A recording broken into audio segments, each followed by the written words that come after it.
दिल्ली में ब्लास्ट की घटना पर युवा अभिभाषक की टिप्पणी, कार्रवाई को लेकर एसपी को दिया आवेदन। 10 नवंबर को दिल्ली के लाल किले पर दिल दहला देने वाली घटना सामने आई थी, जिसमें एक कार में ब्लास्ट हुआ था। 8 से अधिक लोगों की मौत हुई थी, जिसको लेकर मंदसौर के अभिभाषक द्वारा एक टिप्पणी की गई सोशल मीडिया पर, जिससे अभिभाषक नाराज हो गए और उन्होंने कार्रवाई को लेकर एसपी कार्यालय पहुंचकर एसपी को आवेदन दिया है। इस मामले में युवा अभिभाषक ने कहा कि मेरे द्वारा किसी तरह की कोई टिप्पणी नहीं की है, वह फेक है। कार्रवाई को लेकर जिन अभिभाषकों ने आवेदन दिया है, उन लोगों द्वारा व्हाट्सएप ग्रुप के स्क्रीनशॉट आवेदन में लगाए गए हैं।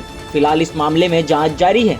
जब पूरा देश दुखी था, मन में सबके शोक था, उस समय मंदसौर का एक युवक जो पेशे से अपने आप को एडवोकेट बताता फरदीन, उसके द्वारा अमानवीय एक मैसेज ग्रुप में डाला गया, जिसको लेके हम पुलिस अधीक्षक महोदय से मिले थे। माननीय महोदय से हमने निवेदन किया था कि ऐसे षड्यंत्रकारी, ऐसे जिहादी लोगों पर सख्त कार्रवाई होना चाहिए। तो समाज में जो जहर फैलाने का काम ये लोग कर रहे हैं, उसको कहने का अंकुश लगाना बहुत जरूरी है। देखिए, लोकतंत्र में सबको अपनी बात करने का अधिकार है। संविधान इसमें आज अभिव्यक्ति की स्वतंत्रता देता है, किंतु जब देश की सुरक्षा और अस्मिता का मामला हो, तब प्रत्येक नागरिक को सदैव हुए कदम में देश की सुरक्षा को ध्यान में रखते हुए टीका टिप्पणी करना चाहिए।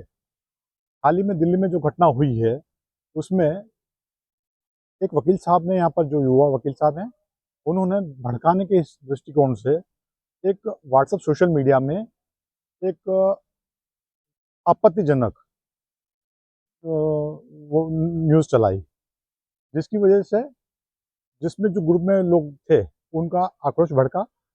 ये आक्रोश ज़्यादा बढ़े उसके पहले ही हमने एक पत्र माननीय पुलिस अधीक्षक महोदय को दिया है।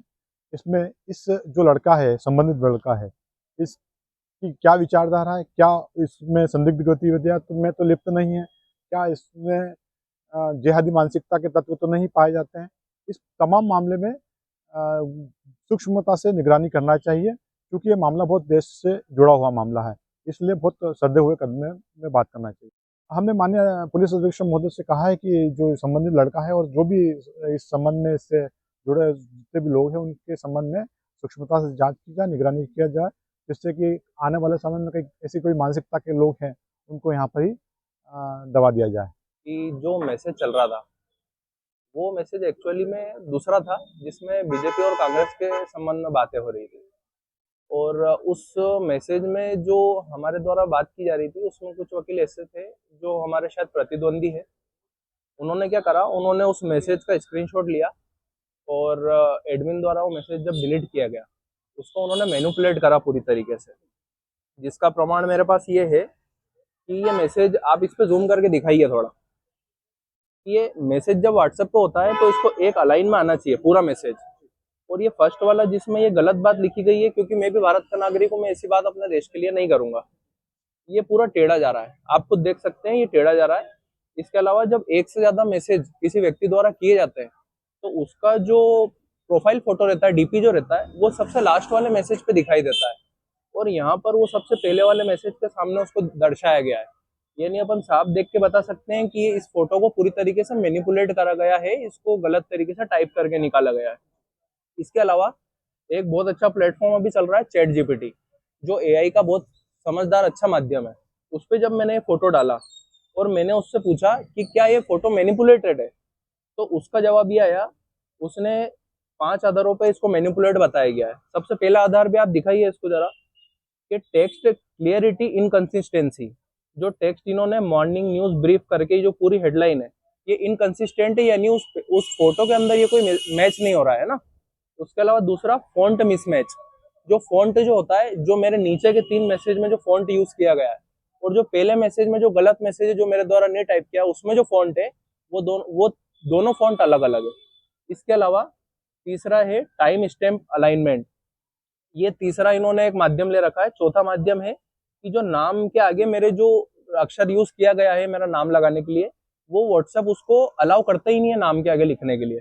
पांचवा जो है, जो फोटो जो आता है, डीपी का जो फोटो आता है, वो सबसे लास्ट वाले मैसेज पे दिखाई देता है ना। कि मैं उसके उदाहरण के लिए आपको एक व्हाट्सएप का एक मैसेज बताता हूँ मैं आपको। ये व्हाट्सएप पर अगर आप जाएंगे, और ये कोई व्यक्ति है, इन्होंने मैसेज कर रखे हैं, 2 मैसेज है इनके, नाम सबसे ऊपर आ रहा है लिखा हुआ, और डीपी जो है वो लास्ट वाले मैसेज पे दिखाई दे रही है। और ये जो मैसेज इन्होंने मैनिपुलेट कर रखा है, इसमें इन्होंने मेरी जो डीपी है वो डीपी इन्होंने पहले वाले पे बना रखी है। यानी आप देख के पता कर सकते हैं आसानी से कि ये आसानी मैनिपुलेट किया गया है पूरी तरीके से।